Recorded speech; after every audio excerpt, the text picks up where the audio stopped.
Hey YouTube, Space Badger here, and once again I am back and reviewing Tower of God, the Manhwa.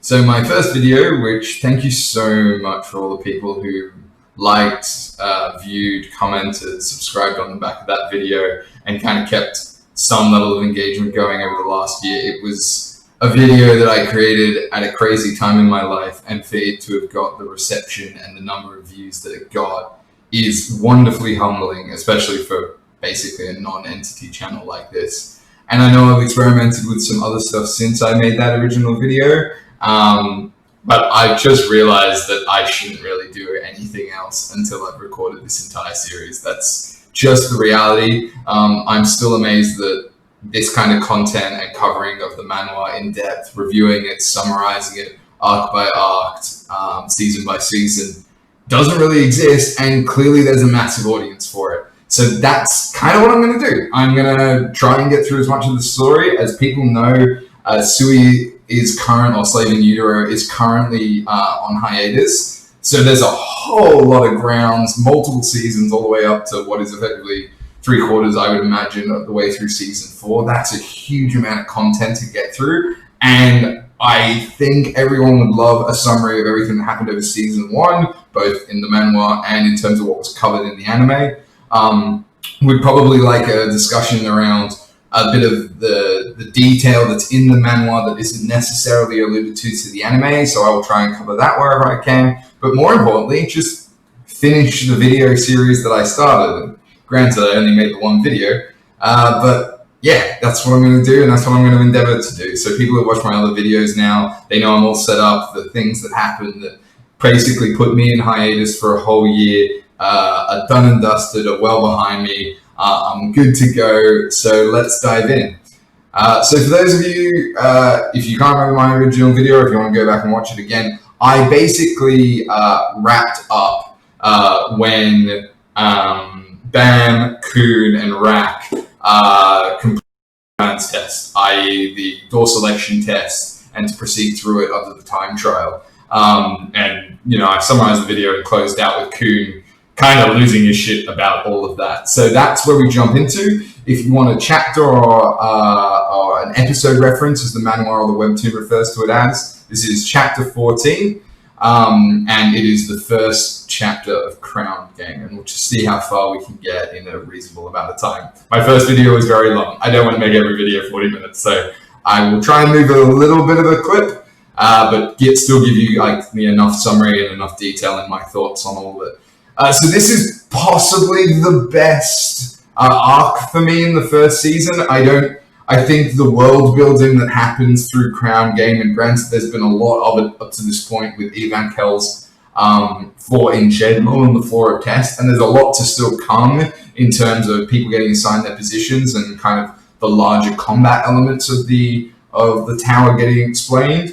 But this one features pretty much every major player that is going to be a main portion of the cast, or the major protagonists, antagonists, amongst the regulars and irregulars who are climbing the tower. So those that are going to feature very closely around all of Bam's sort of original crew, and no spoilers here, but yep, the season 1 crew and beyond, as well as the kind of counterpart to that, because Rachel's introduction is here with the team that she's assembled on the back of the floor of test.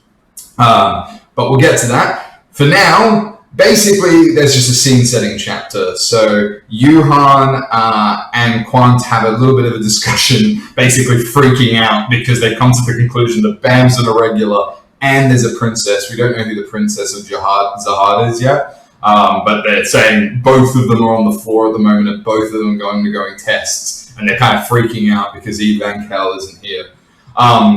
So Lero-ro kind of says, don't worry, I've got a plan. I think I know what I'm going to do. I'm going to set up a bit of an ad hoc test. So this isn't even like a mandatory passing to clear the floor. There's a bonus reward with the Crown Game, which is that the team that wins it will automatically proceed to the next floor and will clear the floor of test. But it's completely optional for rankers who want to join. But as you can imagine, I shouldn't say rankers, aspiring rankers, i.e. regulars who want to join. But obviously the ability to get like a insta win clearing of what is arguably the hardest floor. Like everyone, even inside and outside and all the other mid floors of the tower, so people who aren't going through know that the floor of test is where there's the most culling. That and floor 20, which we'll get to in a portion later bit of this series. Okay, so Lero-ro then proceeds to explain the general premise of Crown Game, which is capture the hill, but specifically the hill is represented by the throne, and upon sitting on the throne you must also be in possession of the crown. And the team who at the end of multiple rounds, and each team, and it's in the original cells of 3 that you made on the original floor and the original testing arena, they will emerge in whatever round they so choose to basically challenge for the crown. And so people who go out in the first round are immediately battling for that principal position, and then every subsequent round later you can come out of your cell or return to your cell if you don't want any part anymore to either immediately end or start participating in the Crown Game. So that's kind of the events of Chapter 1 and then of Crown Game, and then the next chapter, which is 15, basically gets the ball rolling. So Anak's team, or Anak, Lisu, and Hatsu's sort of combined cell, but I'm going to refer to as Anak's team because she features the most prominently, decide to come out round 1. And Anak just basically proceeds to dispatch everybody. Like again, I'll try and be spoiler free, but given the first season of the anime is out and most of you are pretty familiar with that content, especially if you're watching this, I'll kind of take some liberties because I'll assume you know the events of season 1 or you want a reminder of that. Anak is, for all intents and purposes, from every other regular's perspective, got the skills of a princess. She isn't strictly actually a princess, that's a different thing, but she has a monthly series weapon, which is the Green April, which typically only princesses possess, with the exception of Bam, who we know the circumstances in which he got the Black March, which is all about Heathen's Law, and that pretty much has to do because he met Princess Yuri and because he's an irregular, right? But so from every other regular's perspective, there's this woman who is incredibly powerful, has insane physical abilities, both in terms of strength, speed, dexterity, skill, and all the rest of it, and is carrying a monthly series needle. So, yeah, everyone just knows she's probably in a tier by herself until a few other people emerge in some of the subsequent rounds.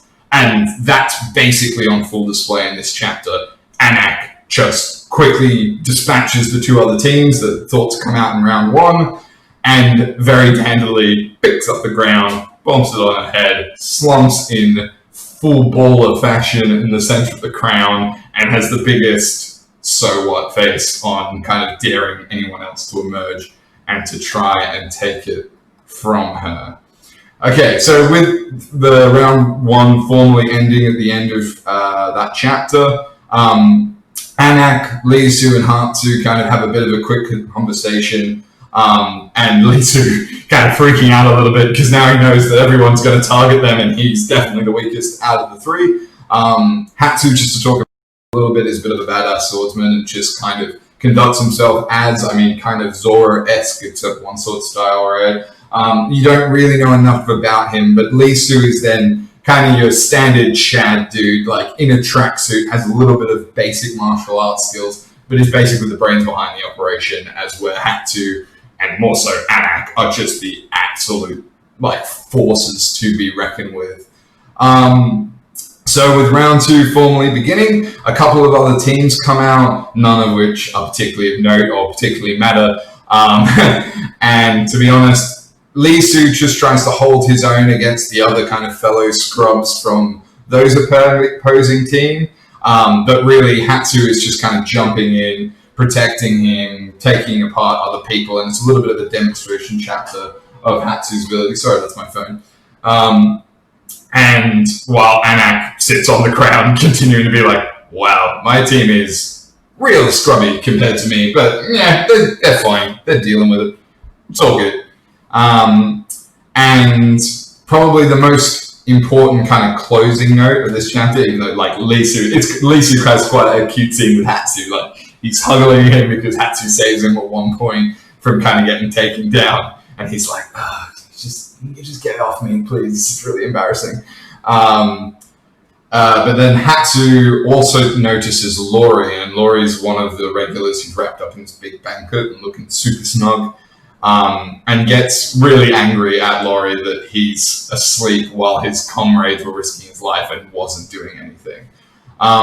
So that's kind of important, because we then kind of jump into the next chapter where there's a little bit of a flashback with Lori and his two team members, so Serena and Ho, who were fighting in the previous chapter.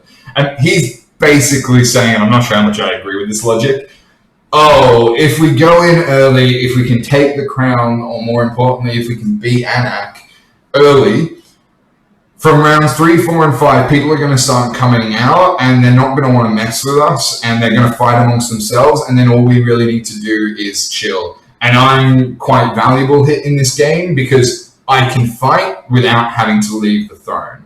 So that's his logic. That's why they come out in round 2. Again, I'm not sure how much I buy that, because you're going toe-to-toe with Anak, and she's basically not used any of her, hasn't flexed at all, hasn't used her monthly series, hasn't really tired herself out in any capacity. I would have argued to wait until a few more big hitters come out and potentially either weaken her or even knock her out if you're then so confident, and then do a late swoop. But, a lot of it's really more just about introducing and building up Lori, who's a bit of a badass and still doesn't actually go anywhere. Lori's been remarkably absent from the entire series since. But there was a lot of hype around him back in the days when people were reading this a long time ago when these chapters were coming out. I'm sad to say I was one of those people. Anyway, so Lori finally kind of wakes up halfway through this chapter and just decides to do a Shinso blast. So this is kind of a bit of a... This takes everybody's back a bit, even the examiners, even the rankers, kind of looking on at the crown game, because it clearly demonstrates that he's already made a contract. So if you're a wave controller, which is the position Lori is, anyone who manages Shinsu as rooms or as balls, and is distributing or attacking through Shinso manipulation directly, their position is always pretty much set as a wave controller. But to use Shinsu, if you're a regular, so exclude them from this for a minute, you have to have made a contract. And you basically have to have spoken to the Guardian of the Floor and agreed that you will use the Shinsu under the terms as permitted by him while on the floor. And the first thing every regular who is a wave controller, what they have to do is they have to make that contract. So it tells you a number of things. It tells you Lori's familiar with this. Lori knows how to make contracts. Lori's probably from an upper floor somewhere. He might even have some kind of sort of special permission or even family title, because that's not typical, right? Typically you learn that as you are a regular, learning how to become a ranker, or at least participating in the climbing of the tower. So if he knew all that and has already made a contract and is now demonstrating that in what is effectively a provisional game, it's sort of hype building for Lori. So he is basically solo trying to detach Anak from the throne. He knows that Anak can't really do anything, can't really use her physical abilities that she's displayed, because if she leaves the crown, technically she vacates and she loses. She has to stay on the throne with the crown to win. And so he thinks he's safe. Despite Serena and Ho pretty much getting beaten back by Hatsu, he's just all right, everyone else here is a non-factor. Lisu's a scrub. Hatsu's a sword fighter, so he's melee-based. And the only thing that Anak has demonstrated is similar kind of physical feats. I can win this. However, upon taking a few more shots at Anak, she ignites the Green April, which is kind of interesting because I was looking at the chapter around this. Typically, ignition sometimes has a specific command, and especially with the monthly series, you see it time and again because there's actually a force residing in the sword, and you've seen that with Black Marsh. You've seen the kind of the blonde bay that emerged from the Green March and inhabits that needle. But she just says ignite, and then the Green April does what it does. So again, full props to Anak to be able to use an ignition weapon when she, I mean, again, it's kind of hyping her and talking to her ability as a princess to be able to do this. But yeah, she just starts swinging that whip menacingly at everybody, and she doesn't really take any prisoners, including there's some funny scenes with Lisu and Hatsu being like, no shit, and like diving for cover and stuff. And then, that kind of ends, and the final kind of scene is the Black March starting to shake and respond, because when two monthly series are close together, there's a lot of lore and sort of potential things that happen as a result of that, and so that's what Bam feels as the Black March is trembling.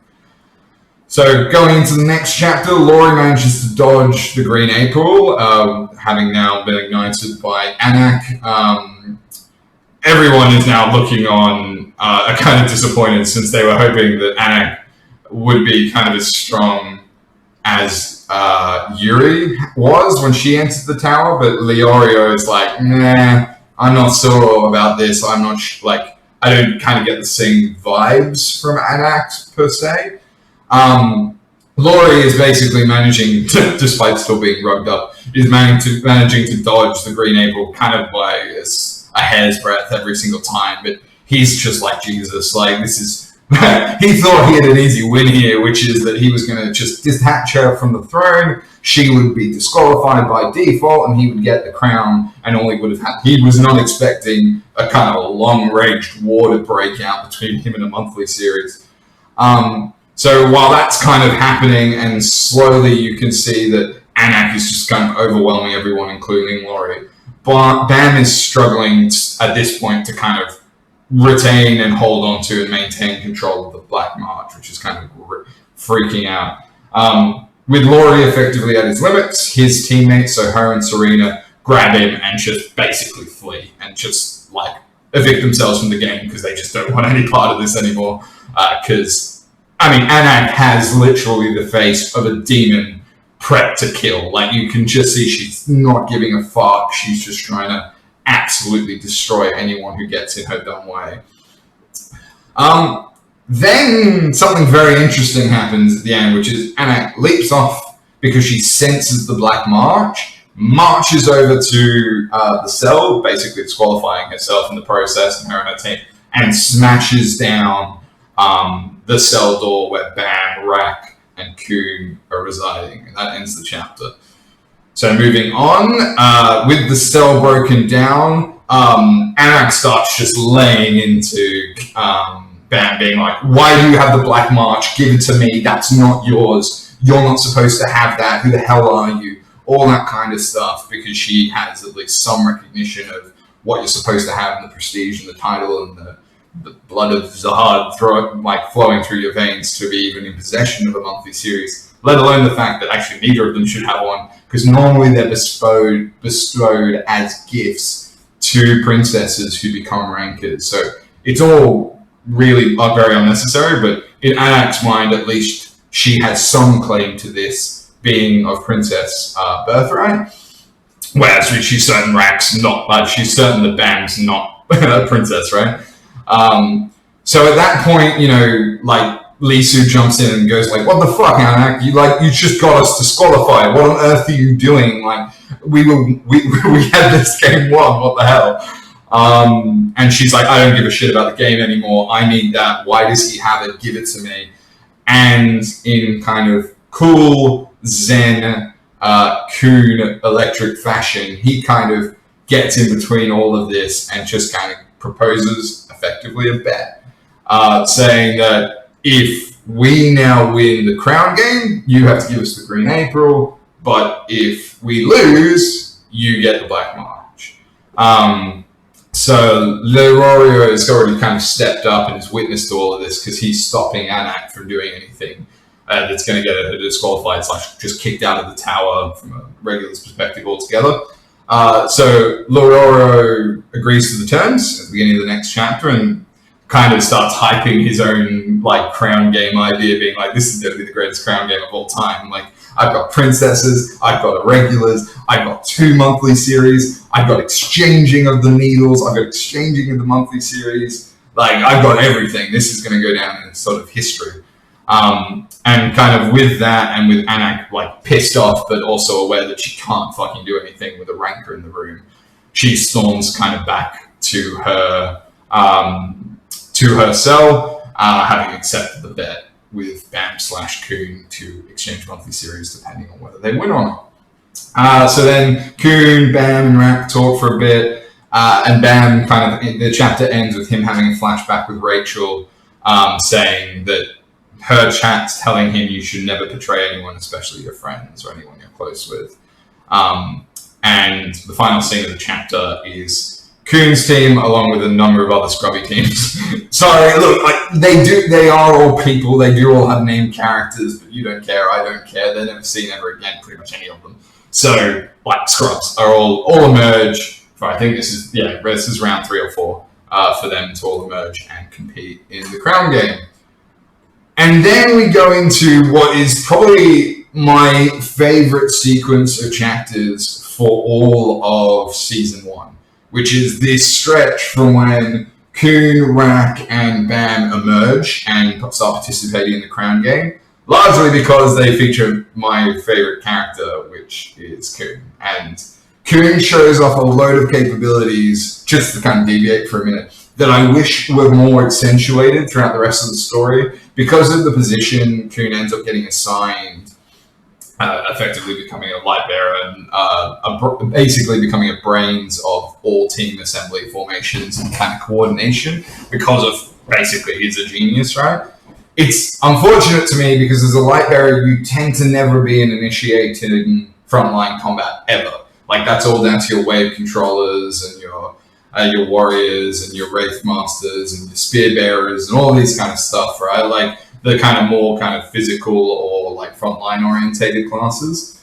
But Kun really shows off that he's an Aguero, so like they have melee capability, and again, extended lore, right? The 7th highest ranker is Kun's grandfather, who is one of the greatest swordsmen, or is the greatest swordsman in the tower, and has only ever really been defeated by irregulars. And irregulars are, for all intents and purposes, gods, right? So he is, although he was originally an irregular himself, the reality is he is one of now considered the most powerful, like, regular, i.e. main family members, and specifically he is known for his swordsmanship. And Kun was one of his greatest prospects. So it's not particularly surprising that Kun has physical capability, in which he demonstrates in kind of meanish fashion, because his sword is a knife and his shield is a briefcase. But irrespective, I love these chapters because I kind of wish we saw more of this Kun all the time, or at least a little bit every now and again. I totally get why Sui does what he does with the character, because it definitely is the right position, the right class for him to have, given and then everything else that comes to light. I just wish we saw this Kun a little bit more. Anyway, tangent aside, so everyone starts participating in the game. Kun's already made the plan with Rak, which is like, well, Bam's pretty bad. Like, Bam at this point is full-blown scrub. Like, we could even than Lisu, I would imagine. Like, if we pitted one-on-one, right? Like, he's just some boy who was locked in a cave, who's now got a wicked sword, but he doesn't even know how to really use it, right? So their idea is, okay,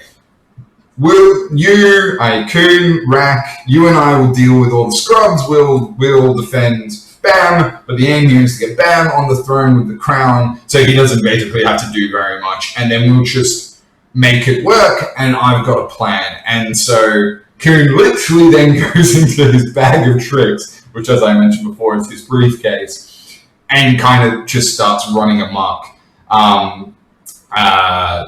So Kun charges forward, pulls a crown out of his bag that he's managed to swipe off the throne in a kind of bit of a dexterous move, puts it in his bag, so this is very important, and then gets prepared to start fighting some of the other teams. And we find out in the next chapter, chapter 22, with the crown game continuing, Rak attacking some of the other scrubs while some of the other, specifically a guy called, I think his name's Palganon, yeah, something like that, is attacking Kun. Catan also then decides to team up, fight Kun himself, and Kun sucks him up into his bag. So what we find out pretty quickly is that Kun's bag is not only a bag of tricks, which we'll get to about what he's done with the crown, but it also is a pocket dimension. So again, just as Anak is a princess and shouldn't have a monthly series, a random regular, even if he is from a major prestigious family like the Agueras, which is where Kun is from, right? Or the Kun, I should call them the Kun family. Aguera is then a common name that is in the Kuns. He shouldn't have this item. Like, this item is S tier, completely broken, is completely unfair for any other regular going up against him, and everyone's like, the hell. It's funny about this team, actually, because there's a few things like that. Like, Bam's got a pocket, which is the black sphere that kind of acts as your communication and like information device when you're climbing the tower. He's got a pocket he shouldn't have because it was specifically gifted to him from Ivan and Yuri. So that pocket can do way more things than anyone else's pocket that they'll all get soon, should be able to do. Kun's got a whole load of kit, including this knife and especially this briefcase, that is definitely busted. And then there's also 2 monthly series in the games, right? So, look, everyone's effectively cheating, but it's fine, because, you know, the main pro tags have got the most win cards, I guess, so that's yay for us. So Kun and Rak quickly get surrounded and are kind of back-to-back and being attacked on both sides, but at the last minute, they jump, avoiding the attacks and causing the 2 competing teams to kind of take each other out. Instead of the standard, whoop, out of the way, and then kind of clock each other down. Meanwhile, one of the other scrubs, I think his name's Chung Chung or something like that, is trying to sneak to the throne with the crown. One of the crowns he managed to swipe in his possession, thinking it's the legitimate crown. But Kun spots this and starts kind of mocking him, and then very quickly pulls out another crown out of his bag. So what Kun basically did was gave the impression that Chung had got the actual crown. He hadn't. What we then find out is that his briefcase, which I'm going to try and pronounce, the Manborandena, I've probably absolutely made a meal of that, but that this has the ability, not only being a pocket dimension, but also can replicate and create sort of fake copies of things, but there's only one real crown, and that's what Kun has got. So in chapter 23, we're getting, I'm just going to cover the crown game today. All the other teams then come to the realization of what I've just told you, which is that Kun's briefcase can clone stuff and make sort of fake copies. So round 3 ends, Rak and Kun clean up the remainder of the other team members that are still left, or they retreat because they just go, we're outmatched. And round 3 ends with Bam sitting on the throne with the real crown, that is. So round 4 begins and a whole load of teams emerge. Look, I'm going to cover these events pretty quickly. This is where we also get the reveal that not only can Kun keep people and suck people up and kind of take people out of the contest, he has actually been doing this since the original floor of tests, when everyone landed in those sort of sprawling fields, and has literally carried another 3-man cell through the games to this point. And so we get a tiny little flashback where Kun has a discussion with one of these rounds, lets him out of the briefcase and says, hey, look, I've done you a massive favor here. You've just gotten through all the other tests up to this point because I've literally been carrying you in my luggage. Now it's for you to pay me back, right? And what you're going to do is you're going to compete in the next round and you're going to protect us and you're going to act as like an additional extension of our team. And so that's what happens. So a load of the other teams that emerge for round 4 are beaten off screen either by Rak or Kun or by the other participants that Kun has now got on side. And the team, so Blarus's team, I think it's typically referred to on the wiki as, they retreat back to their cell, having done their job, abided by Kun's rules of engagement, and protected them through round 4. All right, and now we proceed to round 5, which is the final round of the Crown game, well, at least the final round that we witness, because we see all of the events of this story largely from Bam's perspective. That's actually not strictly true. There's a little bit of a flash to another group of people at the end of the Crown game, but most of the story of Tower of God follows and is from Bam's perspective throughout most of the major course of events. We occasionally get Yuri, we occasionally get Rachel, but 99% of it's all Bam. So Bam, Kun, and Rak are kind of relaxing at the beginning of chapter 24, kind of going, yeah, we're good, we're set. Like, most of the teams have gone. The other team, there's not many teams left. We've well and truly established our dominance. No, everyone's going to be scared of Bam, even though he hasn't really done anything, purely because he's holding the Black March and everything that they witnessed between him and Anak and the confrontation and the bet they made. And so they just think they're sitting pretty at this point. However, what we then get is several other teams emerging who have pretty major players. So we very quickly get the emergence of a masked figure clad in black leather from head to toe, wielding this massive golden spear, which is, I think, well, it's referred to as Mask's team, so that's just referring to that character who's in the tights, as well as another team that features Rachel and another princess of Jihad, Androssi. So everyone kind of freaks out at this because pretty much the first thing they do is they just kind of blast out of their cells. The woman clad in leather just takes out every other team before she even knows what she's doing. Spoiler warning, she's a ranker. So that's why she's just literally dispatching people.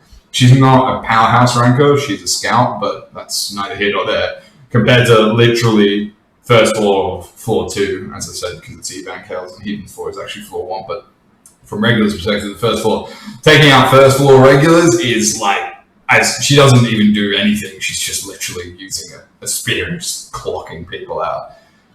Immediately almost kind of proceeds to directly confront Kun and Rak, who are right backed up against Bam.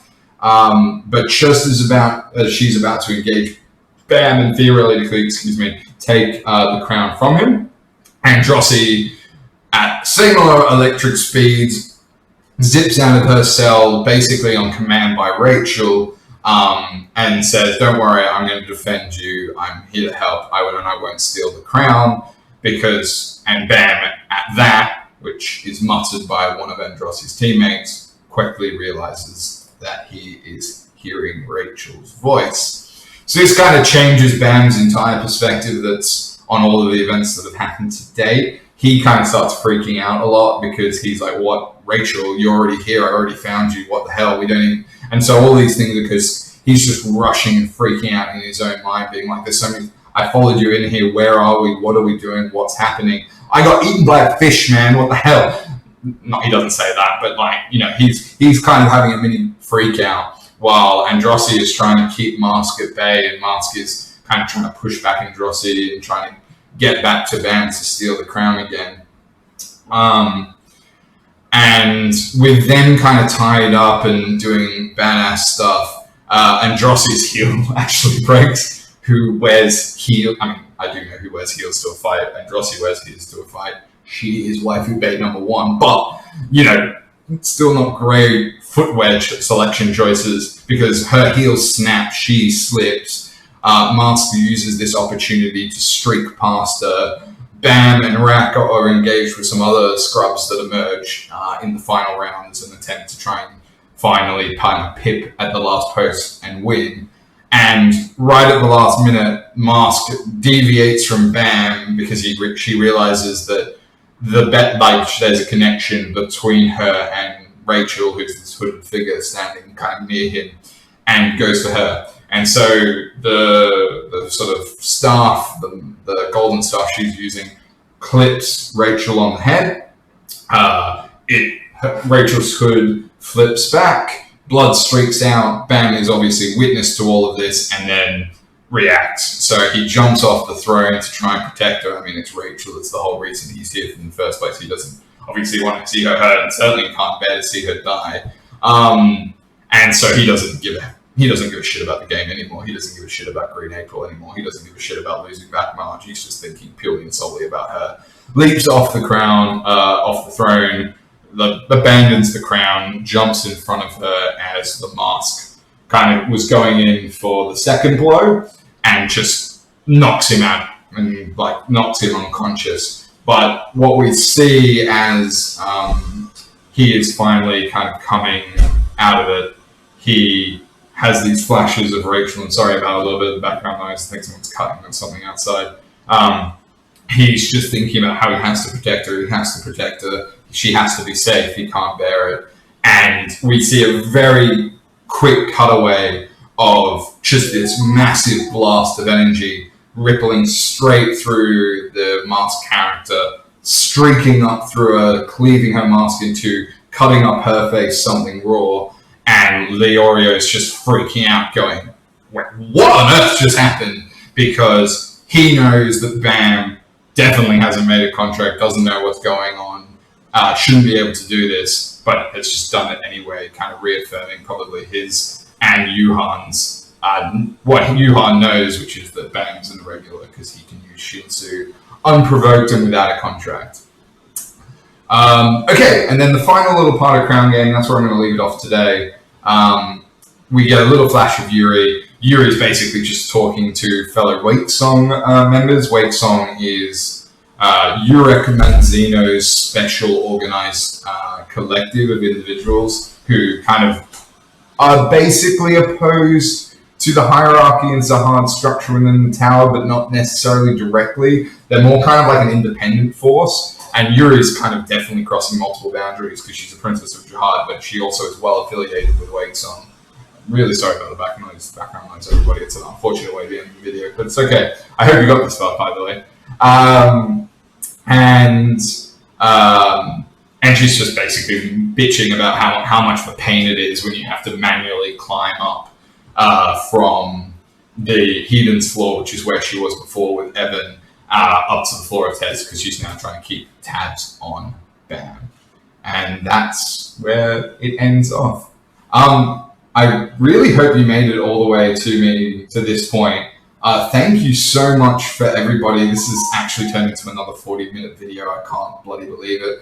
So if you made it all the way to the end, thank you so very much. Please like, comment, and subscribe.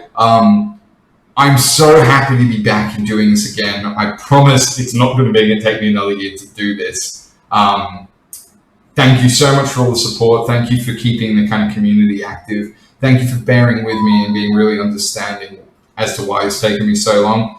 Sorry about the other videos that I made. I should have just been making this all along, but that's fine. I'm really new to this, so I hope you understand I'm just kind of experimenting, kind of figuring out what I can do, what I can't do. But just know I'm set now. Everything. Please give your honest feedback on everything I've told you here today. If you liked everything or anything I had to say, hit that like button. It means a whole deal. Please hit that subscribe button, because as you can clearly tell, I don't have many of them, and I'd love this channel to try and get to 1,000. That's the initial aim, and I think this is the right series to do it. Please go back and watch that little video. It's a little dated now and all the rest of it, but that would help me out a whole bunch as well. Start building the hype, keep the conversation going, give me your thoughts, be really honest. I'm here to learn. I'm new at this. I'm not perfect, but I'm sure with your help and my efforts, this could be a really special series. So thank you, everybody. Again, like, comment, and subscribe one last time. I'm sorry I said it so many times. See you later. Peace.